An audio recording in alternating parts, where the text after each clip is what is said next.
You are. Well, here I am after I dropped the phone. Good morning, good afternoon, everybody. Scott Mabor here, out on the beach with your Medicare Missive for Tuesday. Had a phone call this morning that I think is relevant to a lot of people. She's turning 65 in March. She was thinking about Medicare and wanted to know how it compares to her plan at work. She actually has a great plan from her employer. Pricing is actually right around the same with Medicare, or so we thought. Plus the Medicare plan that she was looking at included dental and vision coverage, $148.50 a month. But in talking to her, it seems that a couple of years ago she had a surprise good year, made well over $100,000, which puts her into a higher category for the cost of Medicare, because how much you pay for Medicare can be impacted by your income if it's over a certain amount of money. She's single, she files single, and in her case, being over the $100,000 mark will put her where she was going to be like a tier 2 or tier 3, which meant Medicare in her case was going to be more expensive than the coverage she can get from work, which of course is not impacted by income.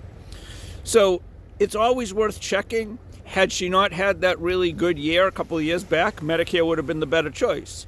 But because of that, and because we can't guarantee that an appeal would win, she's decided to stay on Medicare. Great, decided to stay on her group plan. No problem, no charge. We did the comparison, and at least for this coming year, she's going to stay put. Next year, in the fall, we'll look at open enrollment, and we'll decide, maybe now's a good time to look at it. But it's just an analysis. Had she not had that great year, Medicare would have been the better choice. But because of that and how it impacts the cost of her Medicare, she's better off staying put. And that's fine. There's no pressure, there's no hard feelings.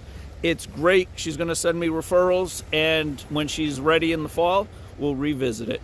So if you know somebody who's about to turn 65 and they're still working, or they're well over 65 and they're still working and they're on the group plan, let's have a conversation. Let's make sure they're in compliance, for one.